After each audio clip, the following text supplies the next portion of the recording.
Hello, my name is Karen Morgan, and I'm a descendant of John Hardison Redd. I'd like to share my story of my great aunt, Lura Redd.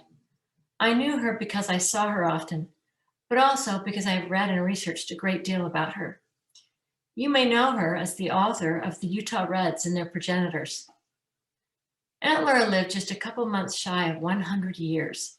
She was born in New Harmony, Utah in 1891, and is two generations removed from me, and two generations removed from her were real pioneers, and she knew them.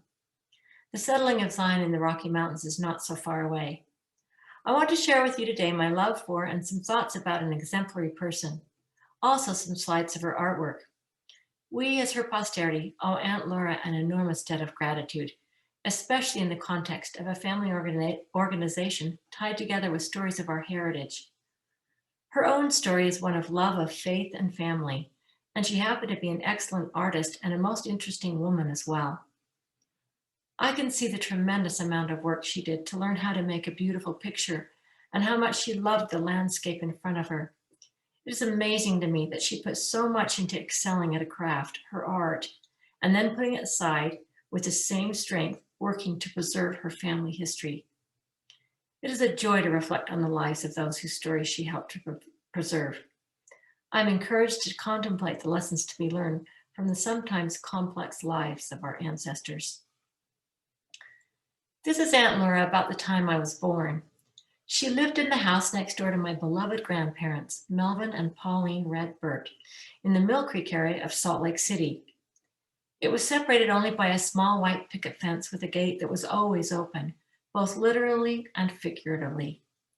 She and her sister Vilo, neither of whom ever married, built this house with help from my grandfather, but still did much on their own. They didn't live there full-time until their retirement years. In 1984, when I was studying art history at the University of Utah, I mentioned to my professor, Dr. Robert Olpin, that my great aunt was a Utah artist. He was well aware of her. At the time, she was moving from her home into a nursing home, and I wondered what might become of her art.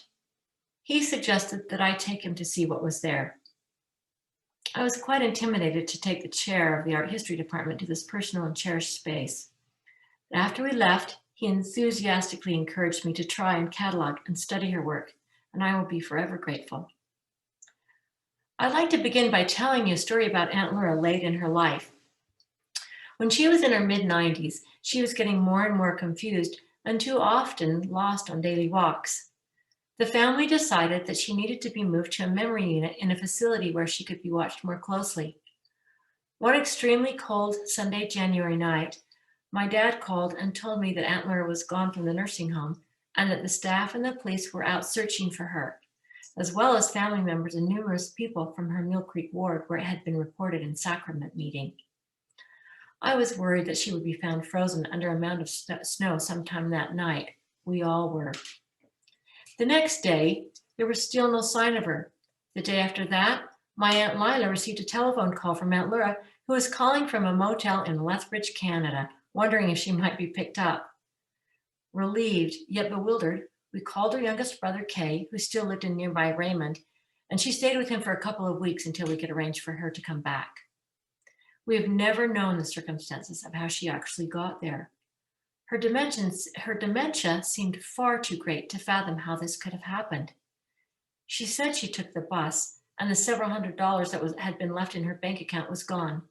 Apparently, she just simply wanted to go to Canada and visit family, and she did. Aunt Lura seemed to be born with this capacity and energy to wander and to go to family.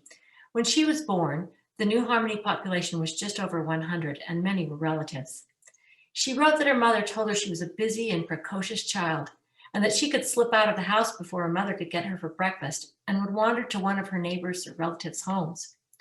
Her mother would have to track her down, and soon tiring of it, decided to tie a broken chair, basically a stool, to Lura to keep her closer. Lura just learned to pick up the stool and take it with her. Preparing to give this message to you, I asked several people who knew Aunt Lura what words they might use to describe her. Most were similar: exotic, eccentric, flamboyant, and then quickly, but not really, and then some kind of way of saying that she was intelligent or interesting, that she was energetic, creative, and an artist. They would comment about her being kind and fun, but most of all, everyone mentioned her independence and self-sufficiency and her hardworking nature. They also commented on her love for them and her devotion to family and genealogy. I never saw Aunt Lura ill-tempered in any way. In her writing, she often comments on how hard her ancestors worked, and I think she felt she must do the same.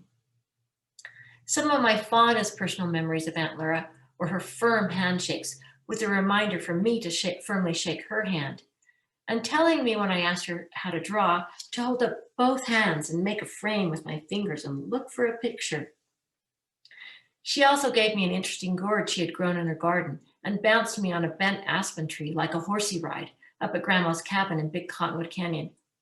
I wasn't sure what to think when she bopped my head from one side to other with her hands. Among my cousins, she was known for this. Aunt Lura told many family history stories.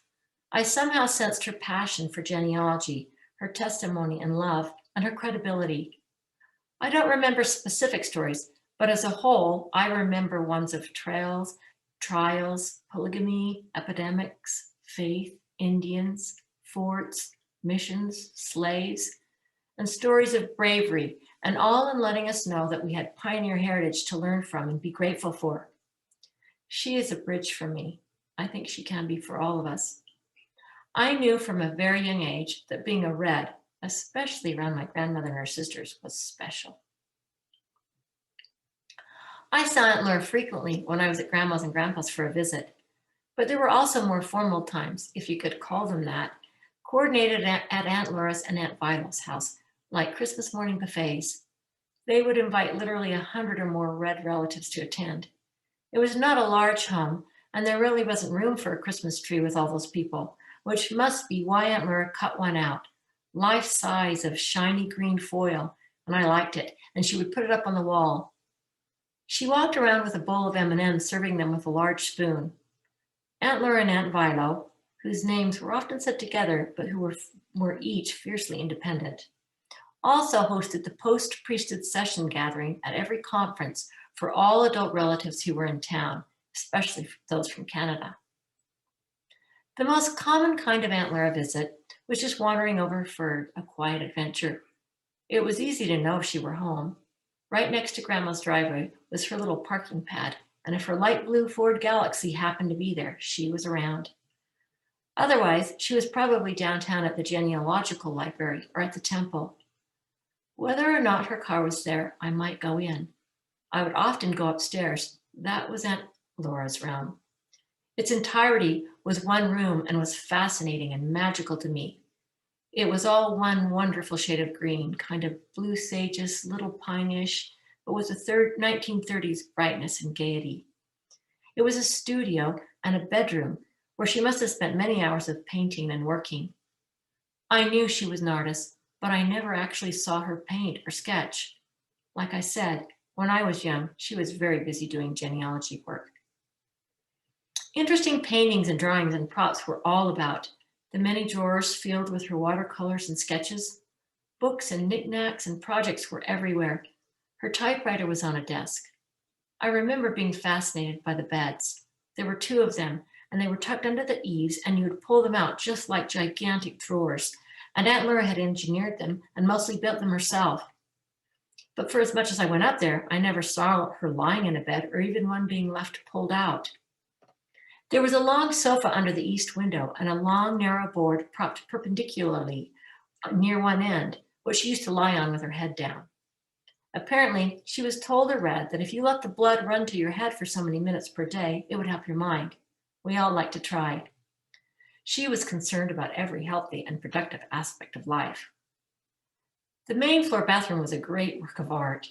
It was painted in more good blues and greens and was, I'm quite sure, a great Salt Lake scene with brush and greenery along the borders and seagulls flying all around.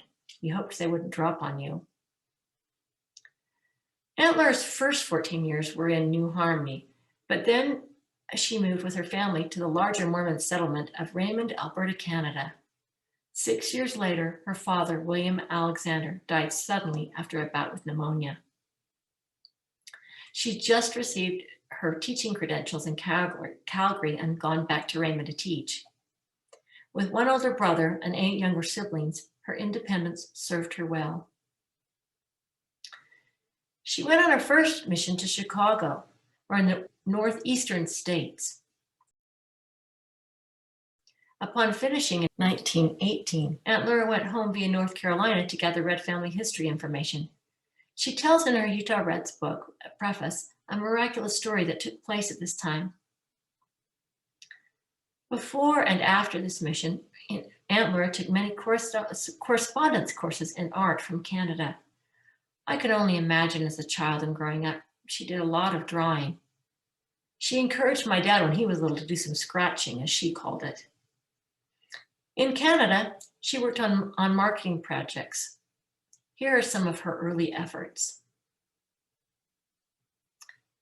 By the mid-1920s, she was at the University of Utah to earn a degree and take the courses required to teach in the United States.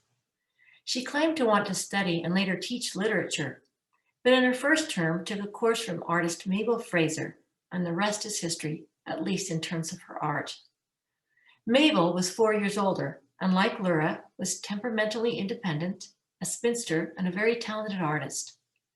Mabel was becoming somewhat of a legend, who as a professor for 25 years at the University of Utah and a workhorse, made an impact on Utah art history. She was also known as being a character and a force. You may recognize this extraordinary painting of Mabel's from the Church History Museum in Salt Lake City. The two became fast friends and began summer painting adventures in southern Utah. Mabel had a Model A Ford that was outfitted with special bins for canvases and supplies to cart on painting escapades. All of Grandma's family remember Mabel and her car and her visits to Lura's house. After graduating in fine arts with honors from the University of Utah in 1930, Aunt Lura moved to Brigham City and taught at Box Elder High School, where she would teach for the next 26 years. She kept busy teaching art, but also produced hundreds of works. Selling a painting was difficult for any artist during the Depression and World War II years, yet she continued to finish paintings for numberless exhibits and gave many of these pieces away to family members as wedding gifts and presents. She had 10 one-man shows with as many as 57 works. She exhibited throughout the state of Utah and also at the Art Institute of Chicago, World's Fairs in Chicago and San Francisco, Washington, D.C., San Diego, and Los Angeles, among other places. She also helped in restoration of Salt Lake Temple murals in the 1930s. She was active in civic and community affairs and participated in many organizations, including the National Federation of American Pen Women, American Association of University Women, the Ogden Palette Club, and member and presidents of both Utah Associated Artists and the Brigham City Business and Professional Women's Club, all while teaching school. She fulfilled a second mission at age 70 in 1961 to England. After she returned, she painted less and less and spent more time on her genealogy book. She had literally hundreds of handwritten notes of her research. The Utah Redds and Their Progenitors was published in 1973. Even after such accomplishments, I think Lura would state that her knowledge of the gospel and her testimony were the most valuable things in her life. And after sharing her testimony of the gospel, her greatest desire would be for you and for me to know and love our ancestors like she did. In closing, I'd like to share one last story of Lura's grit. In her 80s, and at the time serving as captain of her local Daughters of Utah Pioneers camp, she had an incident going to a monthly meeting. As she began backing her light blue Ford Galaxy out, she realized she had forgotten something. She got out of the car and began heading to the house, but noticed the car rolling and realized she'd not put it into park. She ran to climb back into the car, but was knocked over, and the car rolled over her leg. She got up, went to the house to retrieve her item, went back to the car, and headed to DUP. When she returned home after the meeting, she walked into the house and said that she did not feel well, sat down, and fainted.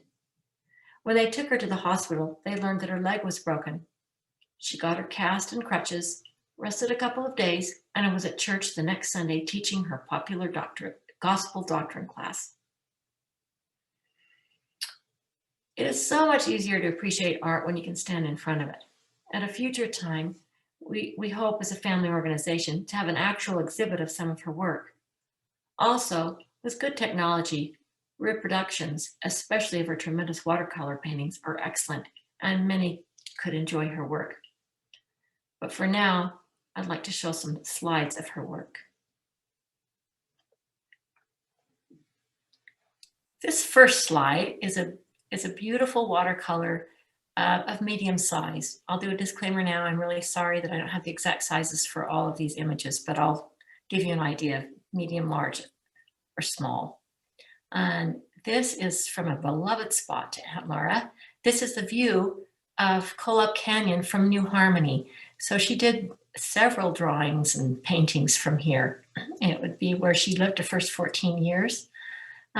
Watercolor was Aunt Laura's medium that she used the most, and she was fabulous at it. She very much excelled at it. If you look at the little brush strokes and consider that she had to have just the right amount of pigment on her brush with how wet it is, and then how quickly she'd have to move before it saturated the paper too much. Like, I'm not good at drawing or painting, so it amazes me that people's technical skills, how they can do it. But anyway, this second one is a study that's dated there at the bottom of July of 1931. Same thing, those fingers of Kolob Canyon. You can see just under the pink pigment, you can see, I think it's an M, maybe medium colored she's putting on. She's put some colors on it. But many of you might have larger paintings of some of these studies. I'd love to know sometime. Here's a little study of sagebrush done in 1931 in Parowan. And again, she's used color, the color, she sketches in watercolor, but she's also written the name of color that she likes to use. And again, another one. These studies very well could have been done on her excursions with Mabel Fraser that I spoke about. I'd like to read a little letter that Mabel wrote of years later. It's dated 1953, but she's talking about one of the, I believe Lura wrote in one of her writings that they went 6 times down to southern Utah. Well, here it is from Mabel Fraser. Dear Lura, I've been steeped in memories the past couple of weeks. I've been having a second garage built and a cement floor poured in my old one. Of course, the 20 years accumulation in said garage all had to be dragged out, and among other things, the sideboards for my car, and the old folding table Dad made for the back, and the tin box for pans that rides in the space between the front bumper and the radiator. I spent a couple of hours taking that clumsy, funny table apart. I couldn't ever again put it in the back of the car because I have a permanent box welded on now, and planning a shelf in my new garage and storeroom. But all that time, I was reliving trips of 20 years ago. I was parked by the side of a canyon road, drawing a newly dead horse, tramping over desert, picking up stones, sitting in sequestered spots, planning pictures, stories, poems. I was driving alone down a country canyon road to meet the train that was bringing you. We were making and breaking camp. We were getting up by dark to catch the sunrise a mile or so away. We were stuck just beyond the end of the road, trying to sleep in our tilted car. We were staggering along a forest trail for a tow car. We were sitting with our backs to a log wall, an immense fire at our front, black night and bogies around and above us. Bet you remember too. The bath in the log, the 5 miles next morning to the only phone, the smell of the breakfast we could not have, the ride back in that truck, the struggle that finally got us back on the road. Then there was a feast of elderberries that has haunted me. And of course, through these weeks, you have been in and out of and crisscrossed through the picture all the time. It's been almost as good as a nice long visit with you. So I just took a few minutes to visit you on paper. Mabel wrote several letters to Lura that were just as charming.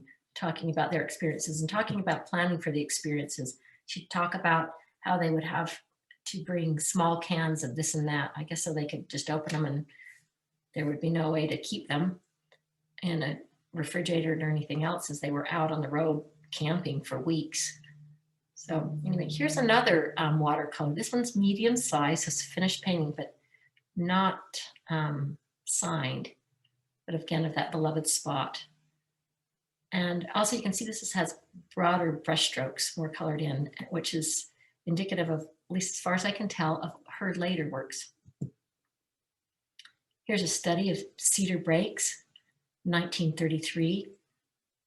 You can see her strong pencil sketches there to the right. But the rest, she's just used so many wonderful colors of greens and purples. And even done detail of the sky. She certainly seems confident in her watercolors, doesn't she? Whenever I see a twisted branch or a knot in a tree or something a little bit unusual in nature, I think of Aunt Lura. She loved anything interesting and in nature and used a lot of it in her paintings. This one she signed. The clouds, it's very interesting. I haven't seen this in any of her other things where she's just outlined. This is just a little pencil sketch, but I love it because look, she's put on the right-hand side, you can see there, lunar moth with a question mark. She's not sure it is, but you know, a lunar moth is not a very colorful little tiny creature. But look at how she's detailed the wings and written all the names, buff, black,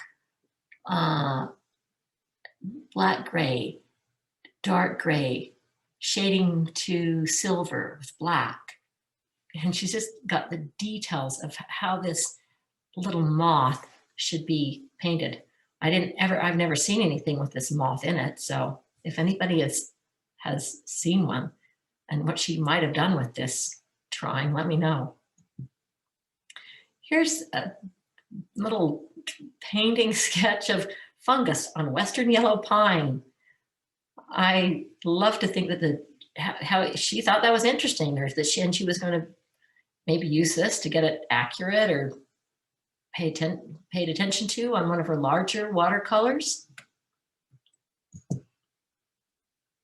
Here's an oil of that same Red Rock Kolob Canyon. Lura had hundreds of pages, literally, of beautifully handwritten notes from art classes that were talking about composition and harmony and rhythm. And so she really did study a lot of that. She also stated that in one of her writings about her time of teaching in Box Elder, that she was working all those years to be a better painter and a better teacher. Another oil of red rock, look at that, the shadow with the blues and purples. Her earlier oils had this thicker use of oil, was thinner later. Here's wow, this color in this. This is a fairly large canvas, oil on canvas. And she had several of her canvases that she'd kept, but they weren't on stretchers. And talking with Dave Erickson, talked about, he told me about how that the time she was painting in the 30s, where no one had any money to buy a painting. An artist couldn't sell any painting. So oftentimes they would they'd paint and then they would just take it off the stretchers and get some more canvas and put it on. And so I'm guessing that that's what maybe she wasn't able to sell it. So she would just take it off, but she has signed it. Also, good time to tell you, look, her use of all this color was very modernist at the time, and what differentiated her from some of the other artists painting. Certainly Mabel was a modernist, Mabel was even used more dramatic viewpoints. But like Lura, they love the use of color, and I like it. This one's a little bit smaller piece, but in this slide, you can see the texture of the paint, and just appreciate all the pinks and blues and greens that she used. I don't know if she did oils plein air out in nature, but she certainly did her watercolors. And from the studies, certainly she would have taken them back to her studio. This one's not signed, nor was it on stretchers, but it's a beautiful piece. She also worked in different mediums and styles and different ways of creating art. This is obviously a print, and I think she tried to teach her students different ways. She carved things. She was just creative in every way, building things, and even her clothing. She made herself bright clothes and sewed them herself and designed them. This is a little sketch from the Kaibab Forest in Zions, and I don't know, I'm not positive, but it certainly looks like it could have been a study for maybe this, where look at the bark on these trees. Again, this is beautiful use of color. This is a good size oil. Even though the little green circles are needles, and she doesn't show in the detail of the needle field, but they really do grow on these trees in bunches.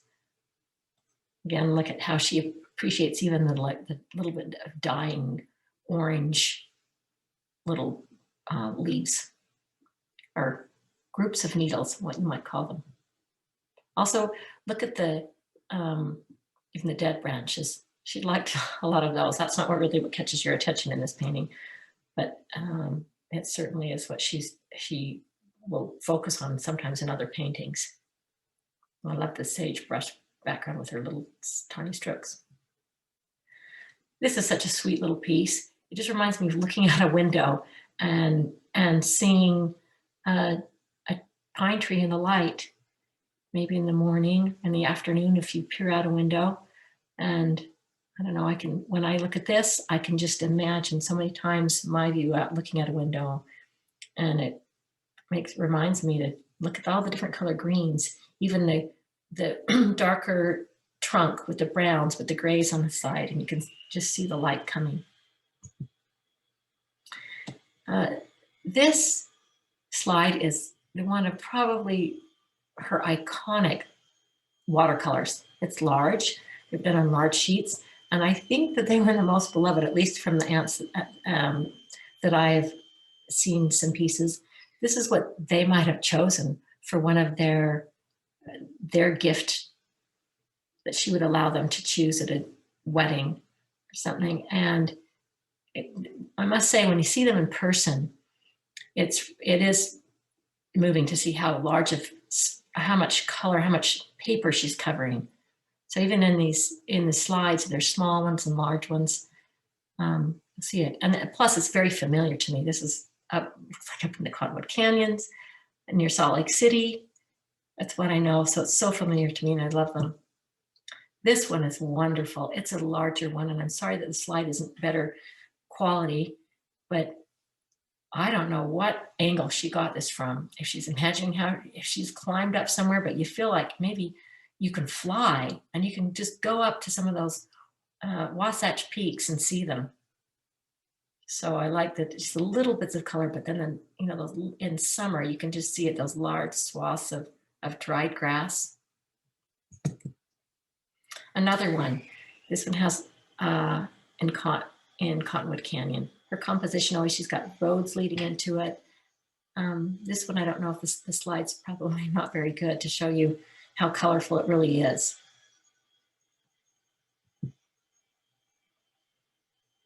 Another one, see, with dead branches, that she appreciated them. No, it was just very natural to her. Here you see she's got the deer in this. She did do figures, she did still lifes. And this is one where she put some animals in. Here's cranes. This one reminds me a little bit of her bathroom that I told you about. It was kind of this flavor, but not, instead of cranes, there were seagulls. And I vaguely remember this painting, and it could have hung in her house.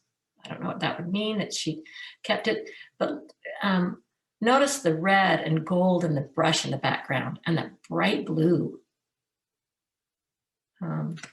When you just look at it and think, okay, some green, brush, but look at all the color in it. Okay, now we're going to head up a little bit north. After those summers in southern Utah, maybe she'd go back and go on up in Big Cottonwood Canyon, where her sister had a cabin.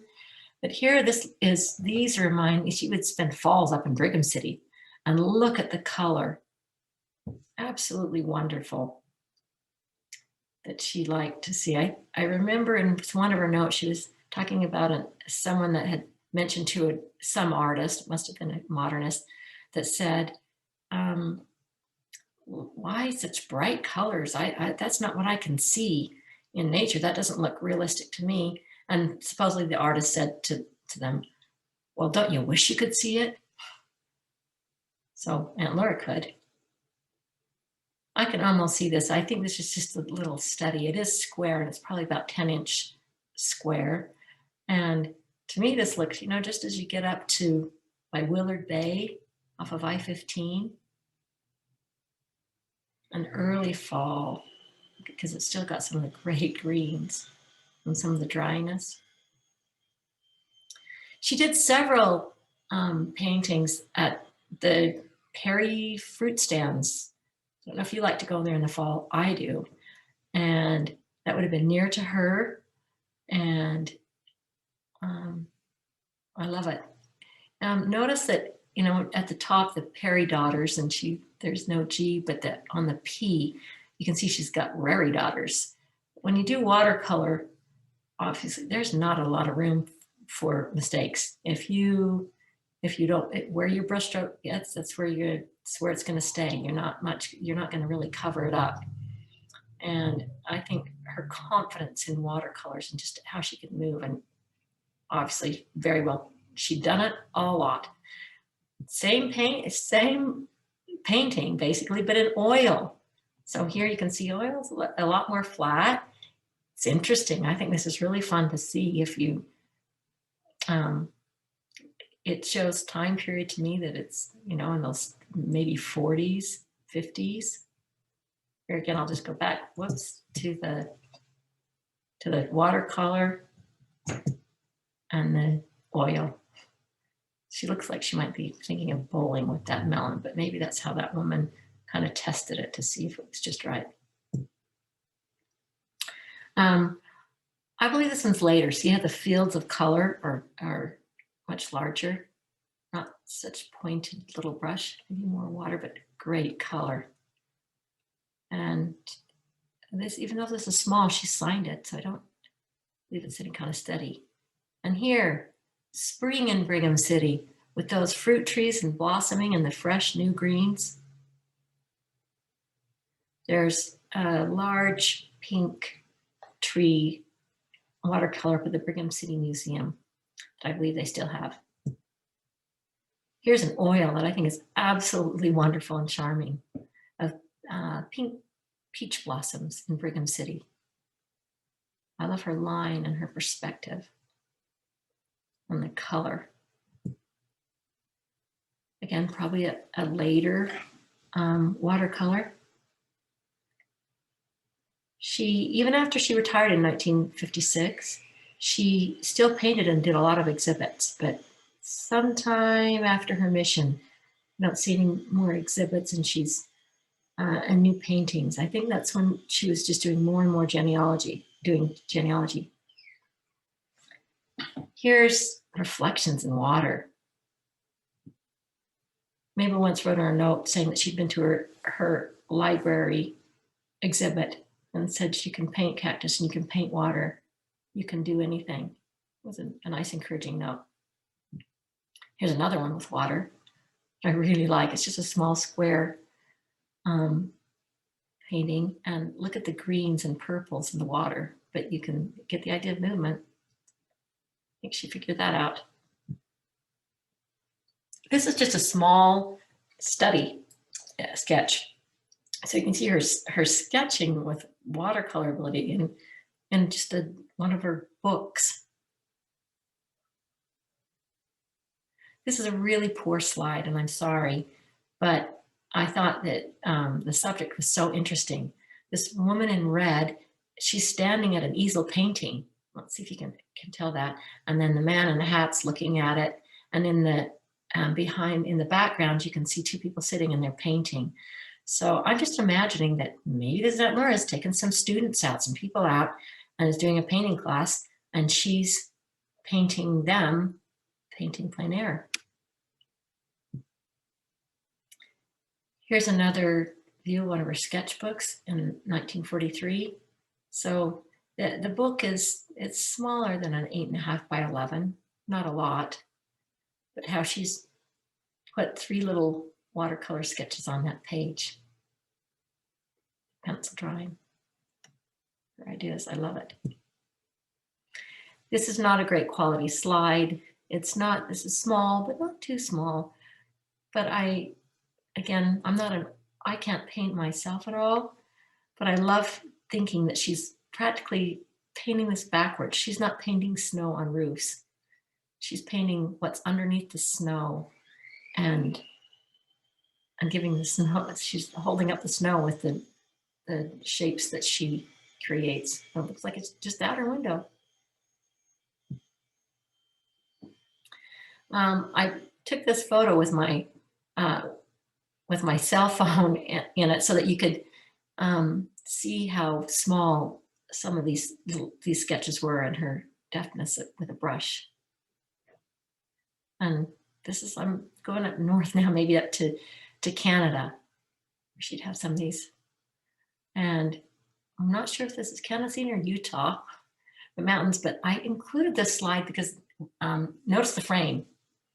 And this is a classic frame. If there was anything framed from Aunt Lura, this is about what it looked like. She made them herself. And if you think it was during the Depression and the war, and she was still exhibiting, probably no one was being able to sell, but for those exhibits, she'd have to have a frame for them. So Mabel made frames too. I don't know how many other people did, but I know they thought their simpler ones were the most successful.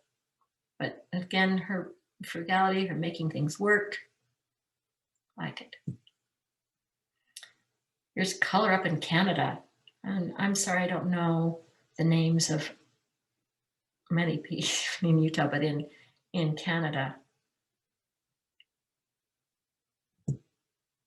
And again, this one would probably be later. You can see the texture of that watercolor paper in this one as well. But how sure and confident she is. And here's an oil, little thinner use of her oil. And I think it's kind of interesting to put that deck there at the bottom. It kind of makes you realize you're at a national park or something, and you're out viewing this. So she's really visiting this, and you're a visitor there also. She wrote letters when she was with her sister Jessie that they were, it was 6 o'clock in the morning, and they were at a park in Canada, a national park, and they'd been camping out, the two of them, for 3 days. And they were in their 60s, and she said, I sleep on the front seat of the car and Jessie sleeps on the back seat. It's nice that the car is wide. I thought that is showing how gutsy they were and what they would do up and at a park before the rangers were there to open it up so they could paint. Kind of squint your eyes and just look at that purple, those shadows that she's got in that. Sweet little piece of the Cardston Temple. And this is a very poor slide. It is quite light, and it's has some pinks in it, and then it's just like golden greens. But what I think is amazing is obviously those of you who know the building, it's the Frank Lloyd Wright style type, and very angular. And the windows are show you very much the line. But just thinking of that brush that she would have had to dip in her brownish paint and make just that sure stripe, that sure line to show you the windows. She did several sunflower paintings that are beloved by some of her nieces, and this is just one. She did maybe fields and bunches of them. And here's another little sketch of flowers. Maybe she's been driving through Idaho. This is a watercolor of her sister, Jessie Ursenbach. So you can see that she was a very capable and wonderful artist as well. This watercolor wash, it's larger than the others in size, larger paper, and I'm thinking that maybe she's just thinking a little bit of Georgia O'Keeffe. It's a little different than her regular style, but she branched out and tried different things sometimes. She also painted on her travels. This is a larger watercolor, so I don't know if this would have been something that she did when she came home, or if she would have done it there and brought it. She was in South America for a long tour of over a month. She was also traveled all through Europe after her second mission in 1971. She came home. And here she did several watercolors in Mexico. So I think that's where this is. This slide, again, sorry, is a little skiwampus. But she's enjoying interpreting a different landscape somewhere else.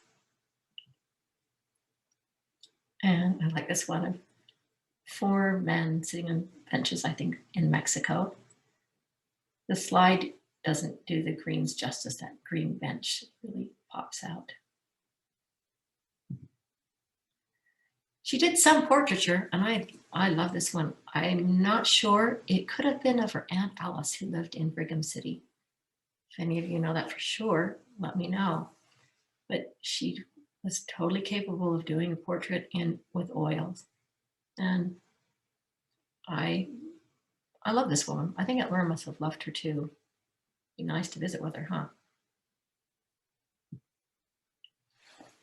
This is an interesting piece where she's just done her simple modern shape of heads, but she did a few of these in this style, but she's done their faces here and the perspective. All those scratches you see all over it, it was done on masonite, and I don't know if these scratches were all intentional scratches that she's giving to give you the idea of, I don't know, to make it more rustic. It's not signed, I don't know, but I think it's absolutely wonderful and charming. This is the last slide I'll show you, and this watercolor is at the Daughters of Utah Pioneers Museum in Salt Lake, and it's a depiction of her grandfather, Hans Ulrich Breiner. He's holding on to the back of that wagon in the brown shirt. He's blind, and many of you would know his story, but he was in the hunt wagon train that was just behind the Martin and Willie handcart companies that were, stranded and rescued. And so I guess that's what this depiction would be, is look at, it's foreboding that storm that they're headed into, where they're going to need to be rescued. So that's, if you're in Salt Lake, that was one that would be fun to go and see. And that's going to the end of this discussion. And I'm hoping that next year or soon, we'll be able to have an exhibit of some of her pieces for everyone to be able to see in person, which would be so nice. I invite any of you that have pieces that you'd like to share, so we might be able to use them at some place, or at least take pictures and share them. Or even if you have any of her notes or personal things that might you might like to share. The University of Utah has agreed to put her notes and things into their special collections so that they can be preserved. But anyway, I hope you enjoy Aunt Laura's work as much as I do. Thank you.